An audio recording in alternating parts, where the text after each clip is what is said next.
Franklin's sons are still battling over her estate 5 years after her death. Trial starts Monday in Detroit over the singer's handwritten wills that were found under Franklin's couch cushions.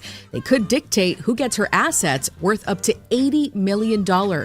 Franklin died from pancreatic cancer at 76. This is CBS News. Need to hire quality candidates fast? You need Indeed, the end-to-end hiring solution. Attract, interview, and hire candidates all in one place. Visit Indeed.com/credit. There's a right way and a wrong way to fight off mosquitoes. Karate chopping the air, in a public place, in front of your kids, and their friends, Mom, is the wrong way. Using Stem mosquito repellent is the right way. Stem effectively repels mosquitoes by harnessing active ingredients found in plants like lemongrass and peppermint, making it safe for use as directed around people and pets. Stem, rooted in nature, optimized by science, and embarrassment-free. Here at the Almond Joy Factory, where tropical vibes abound, we use soft, fresh-tasting coconut. the crunchiest almonds and delicious chocolate candy. Ah, but do you know what our most important ingredient is? Sometimes you feel like a nut. Sometimes you don't. Almond Joy's got nuts and something even way better than that. Yes, Almond Joy is made with almonds and joy. The Good Neighbor Network, FM 101.9 and AM 1450 Murfreesboro, FM 100.5 Smyrna, and online at WGNSradio.com. This is the Roundtable. A look at the news, views, politics, and people that are shaping Rutherford County. Good morning. This is Bill Krause on a beautiful Thursday morning roundtable. Hope you all had a most enjoyable 4th of July, a safe 4th of July, and certainly remembered the purpose of the day. While I ask young students about 4th of July, oh, the fireworks were great. Oh, we had hot dogs and so forth. But we cannot lose the meaning of the birthday of this nation and the many, many great values, many, many great purposes, and many, many great achievements of the United States of America. I'm very, very pleased this morning to have a dear friend from 20 years, would you believe, almost to the month, 2003 in the summer. Dr. Tim, I just call him Dr. Tim, but we will be talking with Dr. Tim Creel, who is currently on the faculty at Lipscomb University.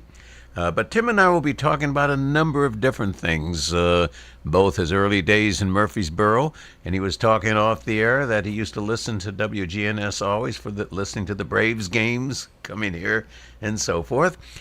Tim, tell us about yourself, born where, schooled where, family, professional, etc. Well, I was born in Nashville. I am one of the few true native Middle Tennesseans. And actually, Murfreesboro is my hometown. Grew up here, lived in Las Casas, Milton area growing up, and graduated from Middle Tennessee Christian here in town. Went to Las Casas Elementary growing up. And so this is my hometown. So It's always nice to come back to my hometown. How many people were here when you were growing up? About 30 to 35,000 people. And there wasn't that much traffic on Church Street. No, Or not Broad near the Street. traffic. Not near the restaurants, though. You know, you had the Shoney's and the Cracker Barrel. That was your, the City Cafe. Those were your main places to go eat. But a lot less crowded. But a lot more cows in the country and everything too. And after high school, you went to Harding University, Searcy, Arkansas. That we always refer to it because one of the treasures of Murfreesboro is Cliff Sharp, Greenhouse Ministries, where Cliff was a football coach and faculty there for well over 30 years. Mm-hmm. He always speaks highly of Northwest Arkansas. And you got your degree in? Degree in accounting. All right. You learned to count 2 plus 2? Yes, I did. Learned how to count beans. Did you ever take the course Gazinta? It's always required. 2 Gazinta 4, 4 Gazinta 8, 8 Gazinta 16. All right. A little bit of humor. And after you graduated, where did the journey take you? Very first job was with Pennzoil in Houston, Texas as an accountant. Really? Not pumping gas? No, as an accountant. Very first job. tropical storm blew in on my first day on the job. 18 inches of rain. And they let us go early, and I remember I was in new suit, new shoes, first day on the job, and wading through like a foot deep water to get out of downtown. Welcome to Houston. Wow. Do you recall what the price of gas was when you began?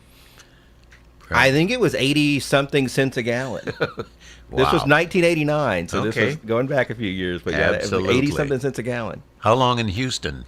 A couple of years in Houston. Went to Florida, worked in banking in Florida for about 8 years. What part of Florida? In Orlando. Oh. Just outside of Orlando, a little town called St. Cloud. Well, as I recall, you were a huge fan of the Disney centers and so forth. So a lot of trips to Disney World. Still, I love to go at Christmas. There's something about Disney at Christmas, and just a fantastic experience when everything's all decorated for Christmas, and it's the winter here, and it's about 75 or 80 degrees, and you can throw on a shorts and a t-shirt for a few days, and love to still go down at Christmas. Try to go most years still at Christmas. And from Florida, you went where? Came back to Tennessee. Wow.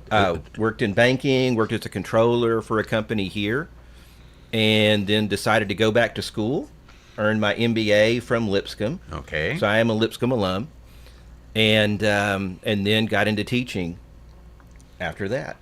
When were you in Southern California? I was in Southern California when I was a kid. Okay. I think I was 5, 6, 7 years old. I went to kindergarten and first grade and lived in Fullerton. Oh, Orange County. Beautiful community. So you began teaching where? Began teaching, my very first teaching was at Lipscomb. I graduated in December, and the head of accounting said, "We've got a class. Can you want to do this class for us? Because I'd mentioned that I was interested in teaching someday." And so they let me teach a class, and I loved it. And started doing more of it. Started teaching at Strayer with Dr. Krause that summer. And 20 years ago this month. Exactly. And just loved it. And I started liking my part-time job better than my full-time job. I was working as a corporate controller, and eventually ended up going full-time with Drawns in Murfreesboro. Back when it was Drawns Junior College, back I think in 2004. So much history, so many different names, but so many steps to a journey of success. And I always have been so impressed by what you bring to the classroom. And I want to talk about that for a few moments. You know, when I initially think of accounting, I think number crunching. Why should somebody even consider an accounting major? When I was in school, it wasn't so much that I was in love with accounting. It was just, I thought it was the best overall business education I could get. I enjoyed business. I wanted to do something in business.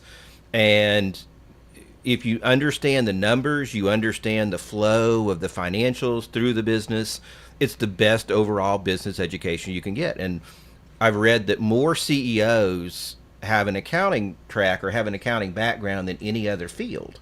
Because if you get to understand the business, how things work, how things flow, when you follow the money related to the business. Well, numbers create trends.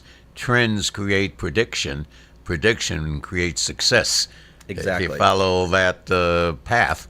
And it isn't just putting the numbers together to see how you're doing financially or how you've done financially, but you begin to see trends. For example, if somebody was operating a restaurant and they saw their revenue increase, let's say, for example, 10% 1 year over the previous year, and they factor in the price of food may have increased and so forth, but then the numbers opens up the door to begin to examine, has the customer base changed? Do we have fewer customers ordering more food or more customers ordering less food? Do we find we're more high-end on price because that the numbers told us so? So there are really two bookends to any type of organization, public, nonprofit, and private, which is know your human resources and know your financial resources. Besides the beginning of accounting, where do you take the students further in terms of course objectives, learning activity. What are they learning besides how to calculate numbers? Well, I know when we talk to firms, when firms come in, when businesses come into Lipscomb, our Career Center will ask them, okay, what are you looking for in our students? And what they're looking for, of course, is technical skills. They want them to understand the financials and have a knowledge of finance. Of course, that's finance and accounting, which is something that, of course, is expected. But they also want them to have soft skills. They want that's the second thing that we hear, or probably the thing that we hear the most is we want them to be able to lead a team. We want them to be able to lead a meeting. We want them to be able to have good written and verbal communication. We want them to have leadership skills and teamwork skills and to be able to, function, to be able to meet goals, to be able to meet deadlines, So soft skills are an extremely important part of accounting. And this is something I know that we try to implement in our classes along with teaching them accounting. We want them to be able to run a meeting. We want them to be able to lead a discussion in class. We want them to be able to learn and have these skills along with just technical accounting skills. And yet computer skills have become more and more of a significant factor. Make the computer your friend rather than your enemy. Although there are many times the computer will do things and you will kick it and say things that you don't want the world to hear about the system. Can a grandparent or a parent see something in their child or grandchild at an early age that shows they may have a potential tendency to be very successful in the field of accounting? Now, there's certain signs, even as small as a 5-year-old who sets up a lemonade stand, if people still do that on the sidewalk, and they're kind of interested in creating their business. I've always said, take a small child and put a portion of their money into a savings account, and then every quarter or every month or every semi-annual, give them the cash of interest and see how money creates interest. And even for a child, here's $2, and I may be deflated in terms of the value of $2. Why the $2? That's not my allowance. You just earned that on your deposit at the particular bank. Get a child real interested in what their money can do, but see if there's an interest in a child. I actually, when my kids were younger, I have 2 sons, and I bought them Disney stock for Christmas one year. I remember that. And yes, I told you about that. I remember that. I had forgotten the story. And I kind of showed them how to look up how the stock is doing, how it's performing. I told them, you're now a part owner of Disney.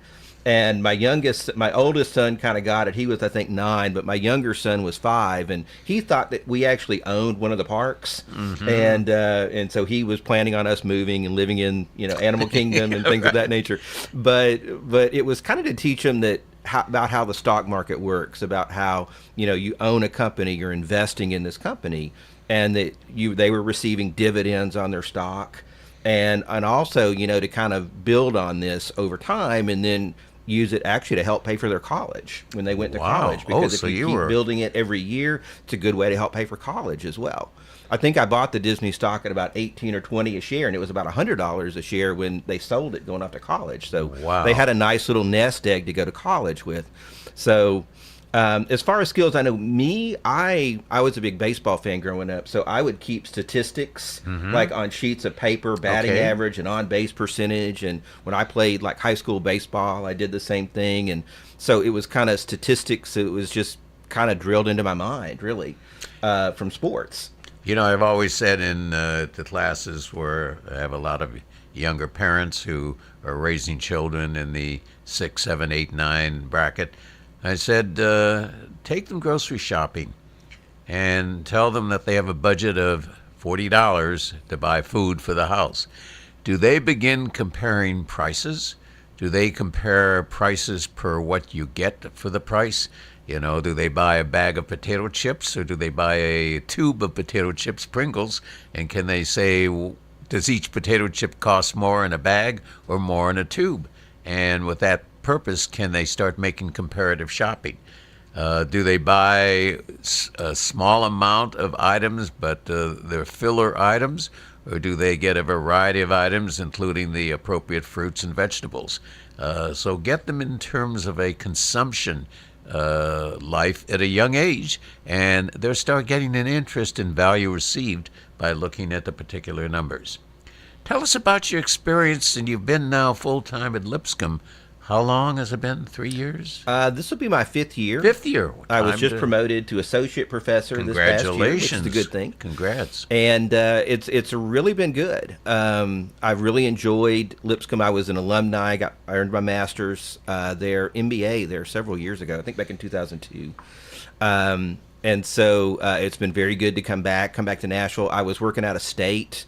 I went back to teach at Harding a couple of years, and then got an opportunity to come back to Lipscomb, and came back, and it was really nice. I missed Middle Tennessee. Mm-hmm. I taught at University of Detroit for a couple of years, but I lived in Murfreesboro, but taught up there. So I would fly out of Nashville late Monday night. I remember that. And would fly back Thursday afternoon.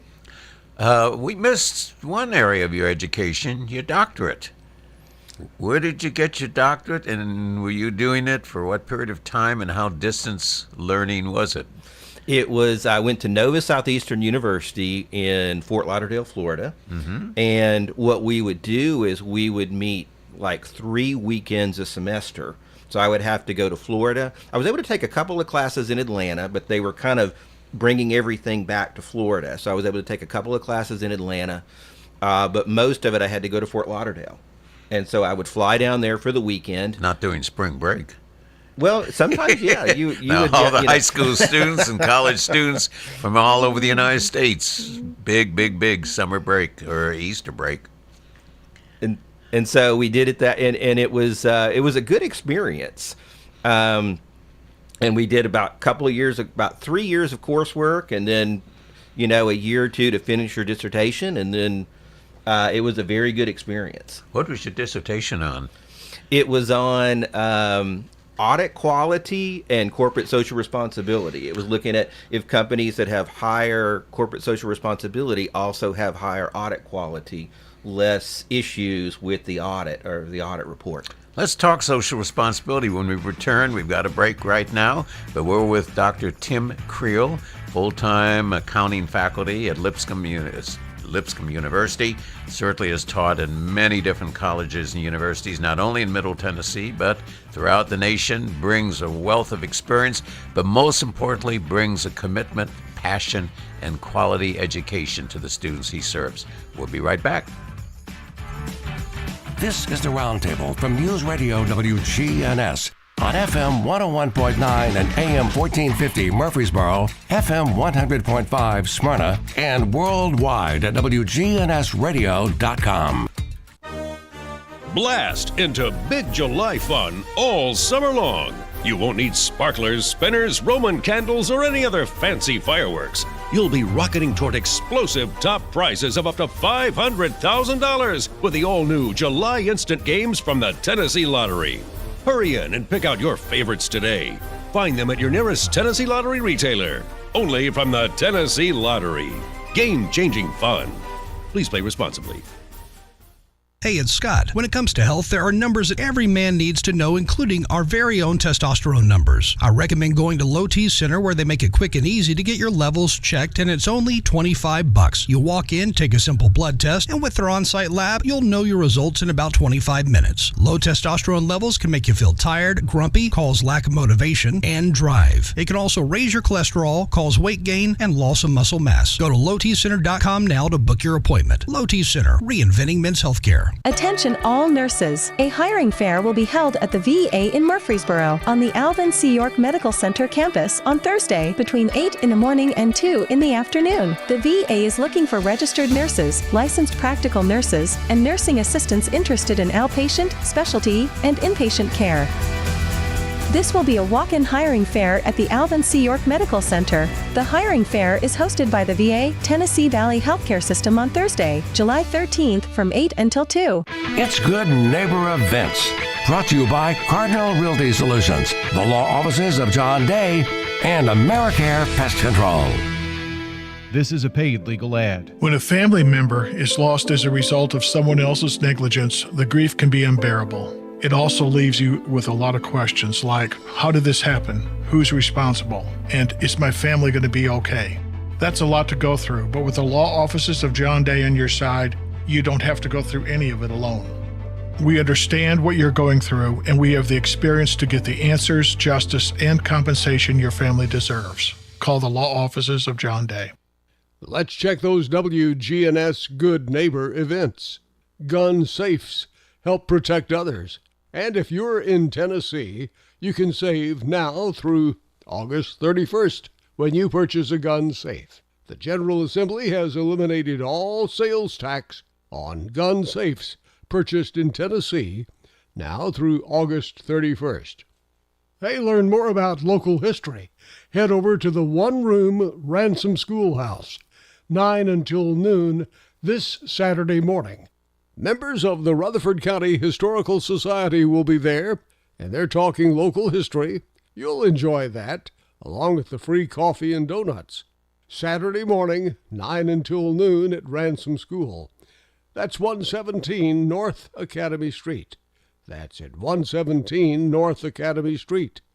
This reminder, there is a grief support group every Wednesday morning at 10 o'clock at the St. Clair Street Senior Center. It's absolutely free. The St. Clair Street Senior Center is at 325 St. Clair Street. That's every Wednesday morning at 10. From News Radio WGNS, those are Good Neighbor events. Good Neighbor weather. A few scattered showers and thunderstorms at times this afternoon. Blend of clouds and sunshine develops a high in the upper 80s. Tonight, slight chance for storms, low near 69. I'm meteorologist Jennifer Wojcicki on News Radio WGNS. Currently, it's 77. Broadcasting from the Middle Tennessee Electric Studios. Take control of your account management and energy consumption with the MyMTE app. Download from the App Store and manage your account, improve your energy habits, and more. MTE, serving to make life better since 1936. This is the Roundtable from News Radio WGNS on FM 101.9 and AM 1450 Murfreesboro, FM 100.5 Smyrna, and worldwide at WGNSradio.com. This is Bill Krause back in the second round of the Roundtable on a warm and summer Thursday here in beautiful downtown Murfreesboro. We're having a delightful visit with a dear friend, an academic, a teacher, a gentleman who has had major impact on thousands of students, Tim Creel, Dr. Tim Creel. Before we go any further, give a shout out to your wife and your boys. Tell us about your wife and boys. My wife, Laura, works for HCA in Chattanooga and does contract management for them and has been with them for about 18 or 19 years now. I've got a stepdaughter, Savannah, who goes to Grace Baptist Academy in Chattanooga. And also my son, Josh, works for Lowe's now in Shelbyville. Wow, in Shelbyville. Staying with my parents, living there. And my oldest son, Heath, he teaches junior high and lives in Denver, Colorado. Boy, how does a Tennessean end up in Denver? Through some of his friends that he knew from Harding were teaching at a school there, and he finished his master's at UTC in December, and so they called him, told him we had an opening, and he went out there and started in the middle of winter. Does he like Denver? He really likes Denver, yes. He loves it. And give a shout out to your parents because they've been longtime residents of Rutherford County. They are doing well. Great. They are, Dad's retired from his construction business, and Mom still does some antique shops down in Bedford County, in Bell Buckle. Oh, okay. Does she sell many buckles or more bells? More bells. More bells. All right. Just before the break, you were talking about the social value and the equity value of being in accounting, not just on numbers, but talking about impact on people, the ethics of corporations, the values of organizations. How are you teaching that, and how do you relate ethics to profit? What we do is, like, I always involve some ethics cases in most of my courses.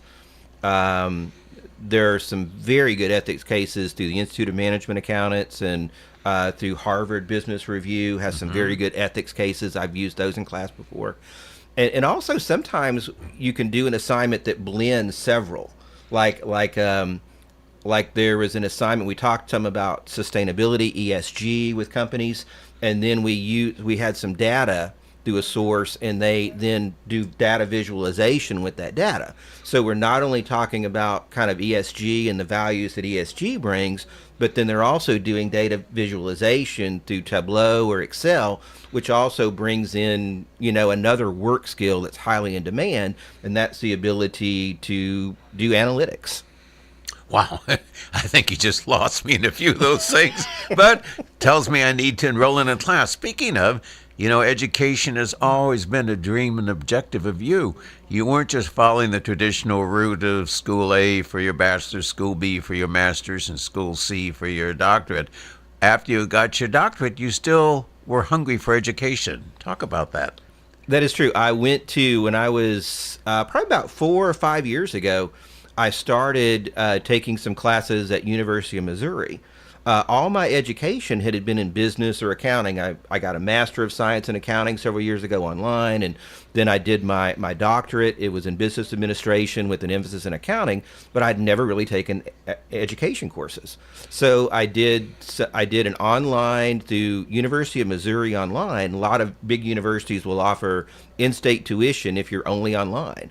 And so I went to University of Missouri and earned my educational specialist degree in educational technology and online education. Did you ever have to go to Missouri?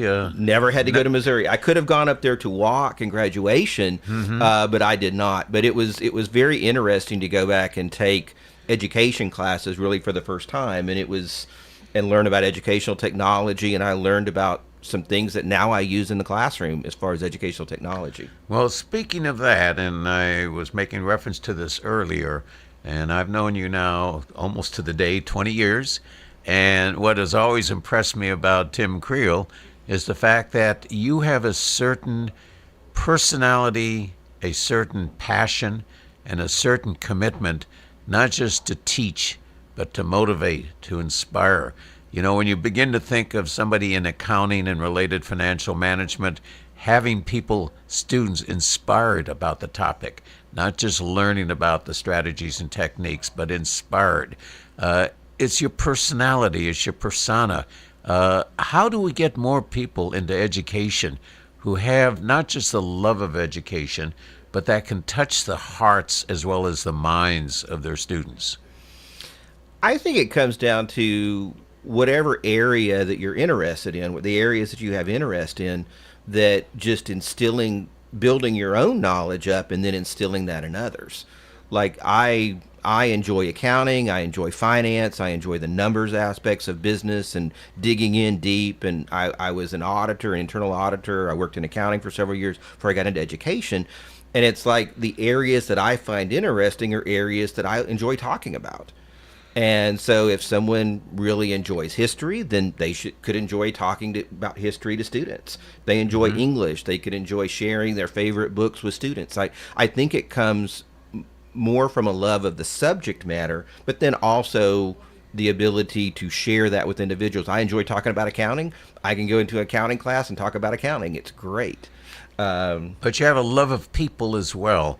And I don't know whether you'll learn that or it's just part of your natural persona, a love of people, seeing the best out of a student perform, not just performing in terms of passing a midterm or a final exam or passing a CPA test, certainly, but the ability to see a heart and mind develop. And you've taught at all levels. So you've taught at the undergraduate, the beginning freshman, sophomore year, you've taught in the graduate programs and so forth. How do you bring out a student when you're in a classroom? And we're going to talk about the Zoom in a moment, but how do you bring out the student in terms of they love to come to class? It's one of the highlights of their week. I can't wait to get to Dr. Creel's class on Tuesday morning. That's the most exciting thing in my entire life. How do you bring that out? How do you bring that spark out in a person? I think sometimes you just share it. Like I have personal stories from working in accounting, so I will share like when I'm talking about internal controls, I'll share like when I was an internal auditor and actual cases that we worked on where we caught someone doing something that was not proper, and then you can kind of, talk about ethics in relation to that. Also just make it real, look at real companies, like I'll say, well, let's look at Apple. We just talked about this. Let's look at what Apple does there. So we'll pull up Apple's financial statements in their 10K annual reports to the SEC, and we'll look at those. And like when I'm teaching, like for example, when I'm teaching job order costing or something in managerial accounting, we'll look at a video. I'll say, okay, I've taught this. Now let's look at a video. So we'll look at a video from the Nissan plant, and we see the production of a vehicle. And I said, okay, how many elements that we just talked about did you see there? And then we'll look at a video from the Apple plant in China, which is extremely interesting because it's your iPhones, your iPads are all basically put together by hand. Over 500,000 workers work in this plant in China that produces iPhones and iPads. And so, how's traffic going to and from work? Well, most of them live there actually. Oh, they on site at the plant. Oh, and then so it's probably just a walk down the hall. But it's just so different than like the Nissan experience. And then you talk about international business and how things are done. So you can really just, I think, make it real. And I think that's what gets them thinking, I see it in the book, but this is seeing it in the real world. How would you tell a young man or young woman who is pursuing their undergraduate degree in accounting and financial management to become a CPA? And what are the interests and challenges becoming a certified public accountant, dealing with the ever-changing role of the tax code, dealing with the IRS, dealing with business reporting as well as individual reporting? What would you tell a person if they were considering becoming a CPA? I would tell them that it is a great career choice. There's basically more demand than there is supply right now for accountants. It's a great career choice. And it's something that what I tell them is that you don't necessarily have to do accounting forever. It's something that you can go lots of different paths with it. I've known accountants that went to work for the FBI, that went to work because they love, accountants because so much crime is related to money and accountants can trace down the money. And so you can become a CEO. I mean, more accountants become CEOs than any other. You can go into your own business. You can have your own audit or tax firm. There's just so many different ways you can take it. And it's one of those fields too. If you want to open your own business, you probably will do better because you will understand the financial aspects of your business, how to do a budget, how to manage your finances, how to keep your financials in place, and to see how your performance is and ways to improve performance. So I think it's one of the best overall degrees that an individual can have. So I would encourage them to go for it, because even if you do it in years from now, you decide to make a change. Like I worked in accounting and I made a change to education. You've got so many avenues because of that experience that you could possibly go into. You know what's so fascinating, as you were talking, I was thinking of with new students at the community college level, and I do a lot of the college success and first year experience programs with them. And I will have them do a personal budget. And 99% of a personal budget that students do, and this is all ages, not just the 17, 18-year-old. This is the returning student coming back. And their budget begins with the first item is rent or housing, followed by food, followed by transportation, more and more, followed by the electronic responsibilities and so forth. And what they have left over, they may say, well, into savings, possibly, and so forth. I said, work it opposite. Start with your budget and you take 10%. I always call it personal tithing, that you pay yourself first. Then you create your budget, your net remaining amounts to handle housing and to handle food and to handle entertainment and transportation, clothing, etc. And I said, you rent budget may not be the $1,800. You may have cut it down to $1,600, but it starts giving you direction of what you should be looking for. And you may have to accommodate your various expenditures to fit that 90% net of your budget because you've paid yourself first. Would you comment on that to students? I think that's very important. And I sometimes, when we're going through budgeting, and typically in one of the basic accounting courses that all business majors take, we go through budgeting. And I talk a lot about budgets. I talk about my experience with corporate budgets. I talk about personal budgets in there with them.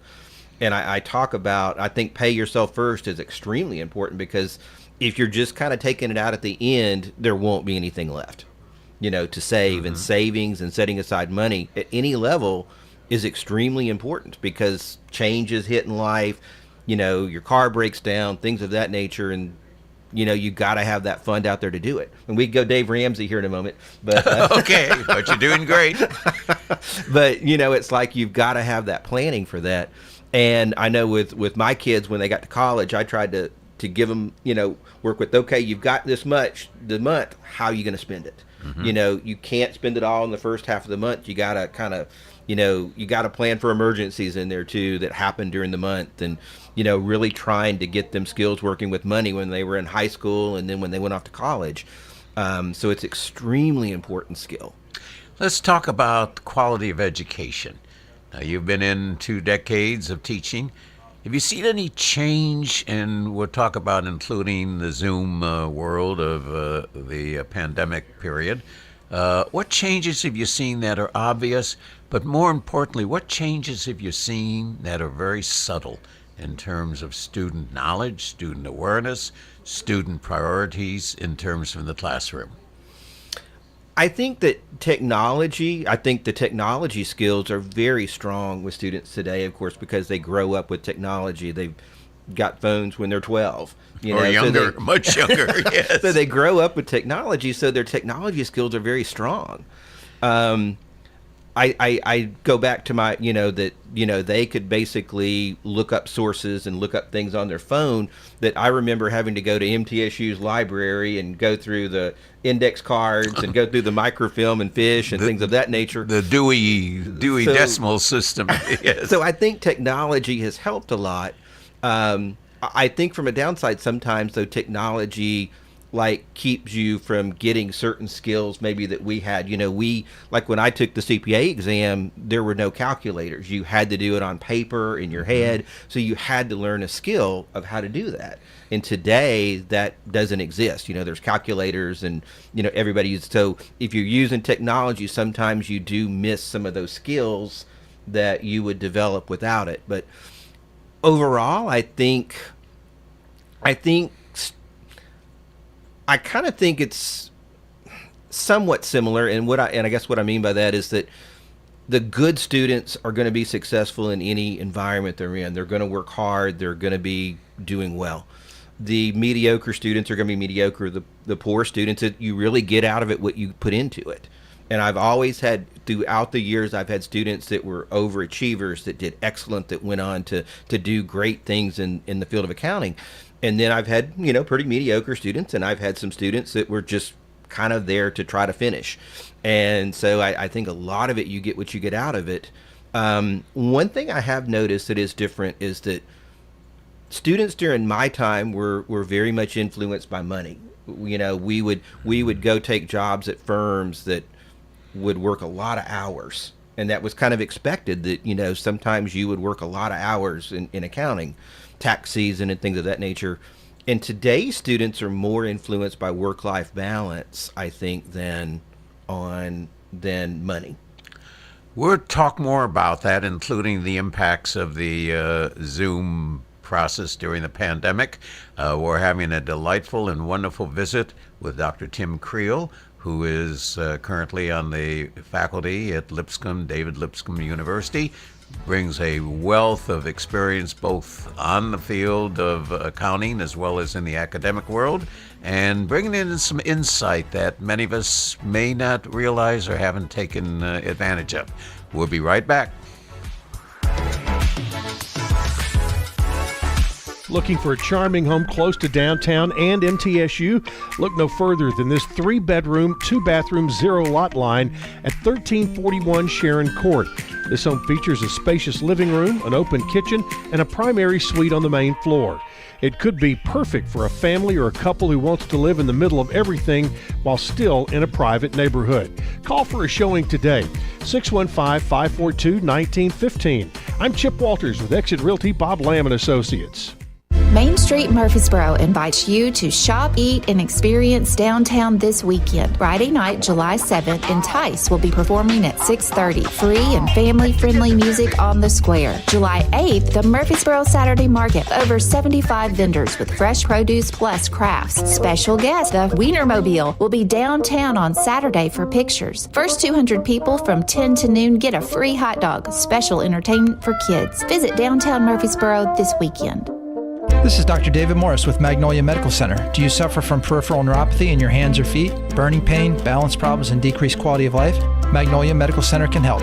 Magnolia Medical Center in Murfreesboro. Online at magnoliamedicalcenters.com. Here at Bud's Tire, we make buying Michelin tires simpler. I'm Allison Mitchell with Bud's Tire Pros. We offer a straightforward approach to service, including nationwide warranties with every purchase. Stop in today to see our full lineup of Michelin and BF Goodrich tires. For whatever you drive, Michelin and BF Goodrich have a tire to fit any need. Bud's Tire Pros, hassle-free, guaranteed. We're located on East Main Street, exactly 3 miles from the town square, 1 mile past Rutherford Boulevard. Visit us online at budstirepros.tn.com. Learn to make money 5 ways with rental real estate. Double your money with apartments and get your map to financial freedom. And that map starts with a free workshop. Sign up now at lifestylesunlimited.com. Click on the Join Free Workshop tab and attend online or in person. That's lifestylesunlimited.com. lifestylesunlimited.com. Again, that's lifestylesunlimited.com. Limited seating, unlimited potential.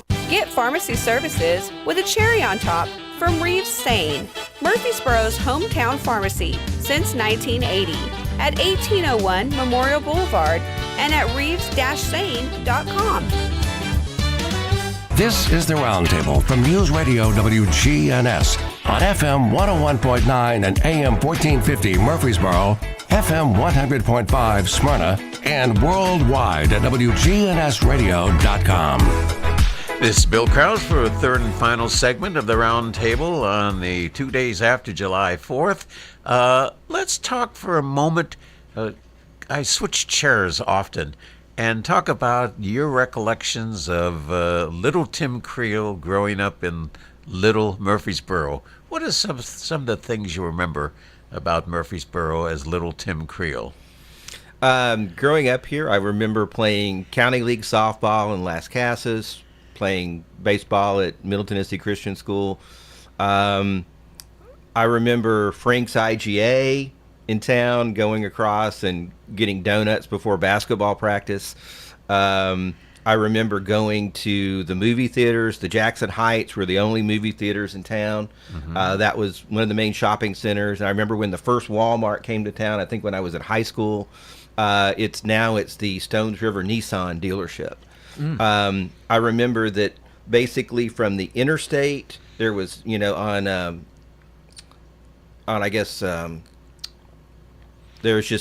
was only 2 exits. You didn't have the exit at 80. You didn't have exit 84. You didn't have 76. There was no avenue. There was no mall in Murfreesboro. Like I said, the Shoney's was probably the best one in town, on Northwest Broad. Would you order at Shoney's when you go there as a kid? Oh, the breakfast bar was awesome. Yeah. Late at night, the breakfast bar was awesome. And get some hot fudge cake and...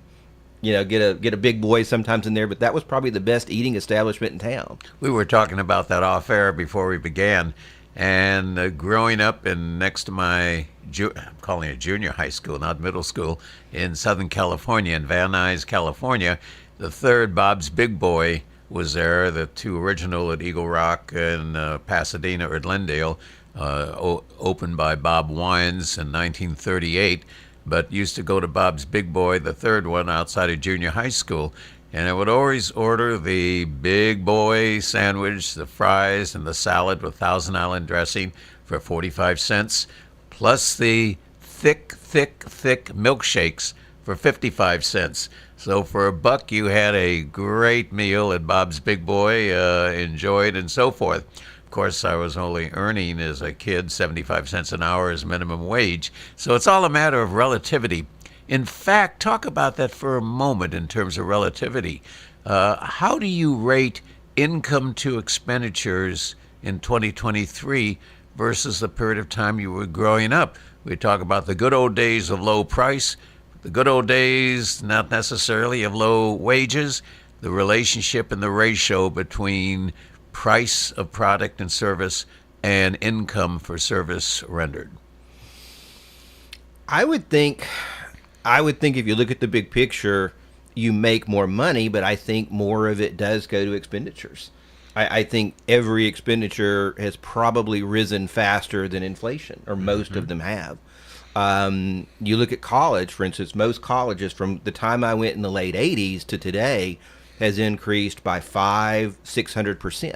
Wow. I remember taking summer classes at Middle Tennessee State for $49 a semester hour. Did you have a parking fee too? No parking fee. Now it's $30, I think. It was just find a spot. Yeah, try that today and you'll be lucky. Well, my oldest son and my youngest son were at University of Tennessee, Chattanooga, and the parking fee was $400 a year. Wow. Trying to discourage people from driving to campus. And so I was like, wow, I got this bill come through for that. And when I saw the bill, and it was like, wow. So college has risen 500-600% in that time. Now, I made minimum wage. I think I was working in town for like $4.25 an hour. Minimum wage was $3.35 an hour at that time, but gas was 70-something cents. Taxes were not near as high. I think that's a big thing that's gone up in a lot of places is taxes. Sales tax included. Yes, sales tax included. And you could go to McDonald's and eat for $2.99, get a full meal, for $2.99. You could go to the movies for $2 or $3, so. And the popcorn was cheap. Gas about 75, 80 cents a gallon. It was, I think that although wages have gone up, I think that other things have gone up just as equal or maybe more.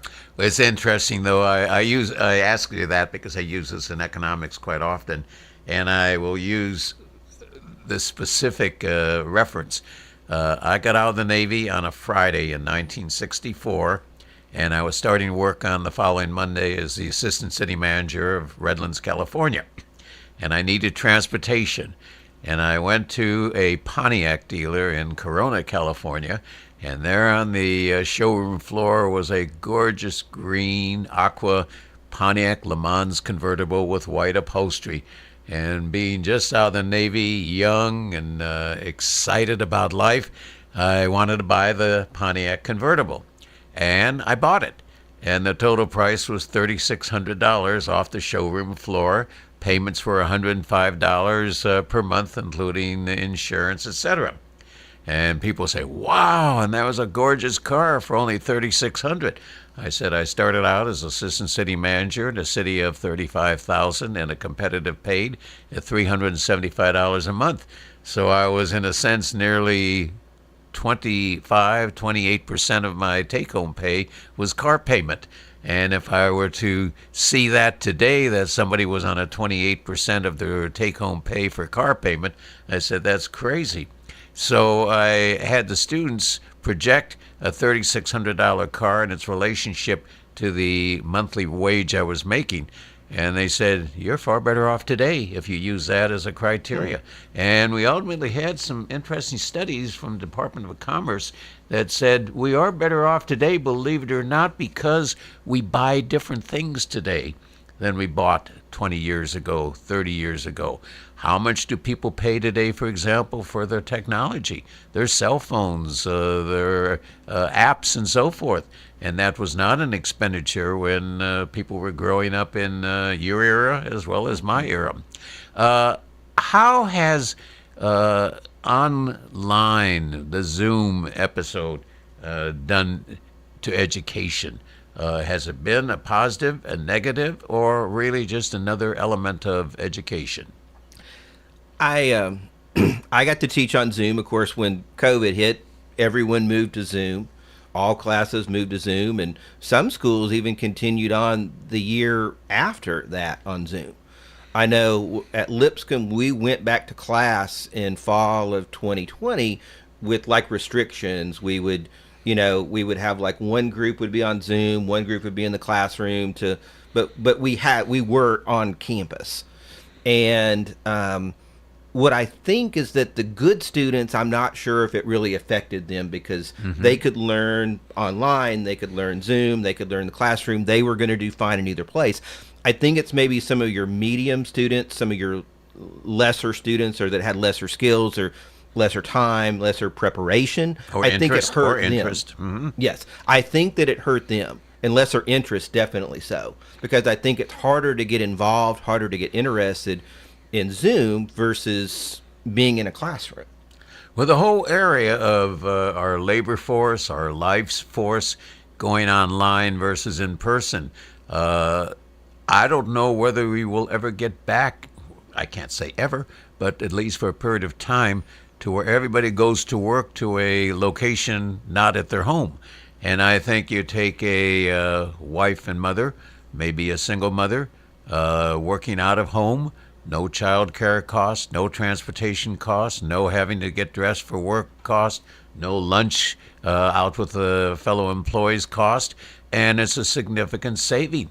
And do they want to give it up in terms of a cost saving to drive from Murfreesboro to Nashville on I-24, stop and start, stop and start, stop and start, and then find a place to park, etc.? Do you see this potentially from your perspective as a significant change in how we do business? Definitely so. And I personally would give up like half my salary to avoid 24 in the morning. Yeah. I think that would be worth, its weight in gold to me. But I think yes. And I think I see companies almost offer that as an incentive to students, that if you come to work for us, you'll be in the office Tuesdays and Thursdays, or you'll be in the office Monday through Wednesday, and you'll work from home these other days. And that's like a great incentive to get students to come to work for them. And so I think that the flexibility it offers a lot, really, I think is a great thing. From a company standpoint, I've heard mixed reviews from companies. Companies say some employees are more productive at home, some employees are less productive at home. I've kind of read some mixed results about it from a company standpoint, but definitely from an employee standpoint, the flexibility is great. I would love to ask the question. See, I'm always looking for survey and research. How many people who work at home today gain weight because of the refrigerator being so close? That pizza from last night, suddenly at 10 o'clock in the morning, I think I'll take a little break from what I'm doing and go grab that cold pizza and have a good slice of pepperoni before I move on. Do people gain weight because the food access is so close? That's a close call, because I know some people that will work with their work from home. They'll set up their computer and they've got their Peloton, and they'll do their workout while they're working, and things of that nature with their Peloton and stuff like that they would not do in the office. And some of the lunches I used to go for at the office, sure, I would probably gain more weight than I would eating a sandwich at home. But yeah, I think it'd be mixed. I think it'd be down to the individual, but I could see it both ways. But you just hit a brainstorm, Tim. I can see you teach on the line from home while you're on a treadmill. And you're running and you're holding your breath and you're talking and combining the two, and you have your students do the same thing. So it's a combination of learn accounting and work out on your equipment. It would work. Except as I've gotten older, my breath would be, I would be breathing so difficult to teach some concepts that it might be more difficult. Our final question: are you optimistic about the future? I think so. I think everyone should be optimistic. I think that if you're optimistic, you're more likely to hit your goals. You're more likely to be successful. You're more likely to achieve those goals. Where if you think it's not going to work, then you're less likely to hit goals. You're less likely to move forward.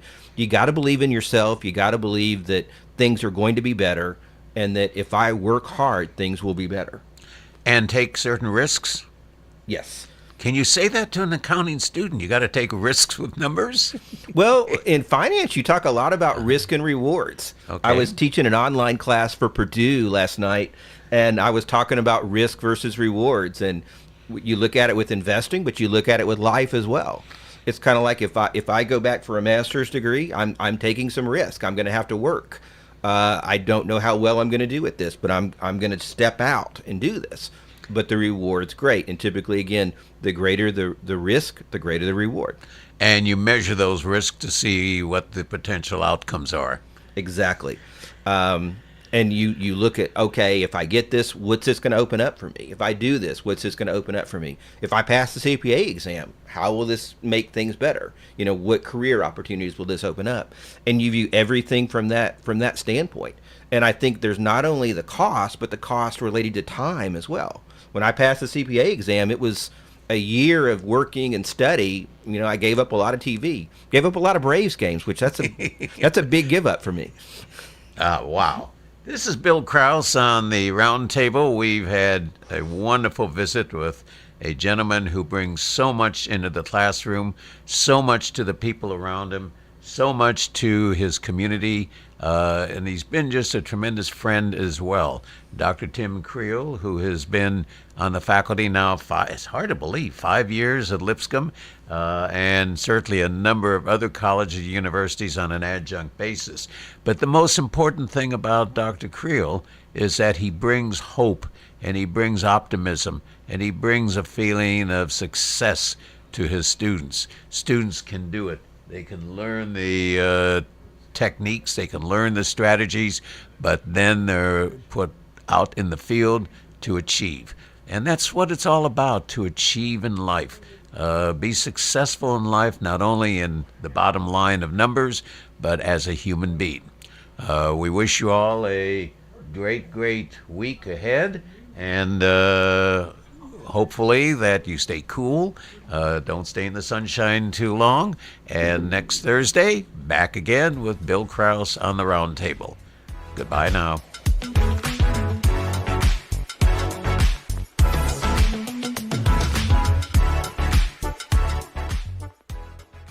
Portions of our programming have been pre-recorded. The Good Neighbor Network, WGNS, Murfreesboro, Smyrna, flagship station for MTSU Sports. Courthouse clock time, 10 o'clock. Premier 6 Theater on Broad in Jackson Heights. Let's all go to the movies. Check out what's showing at murfreesboromovies.com. Popcorn popped fresh daily. Movies at the good old Premier 6 on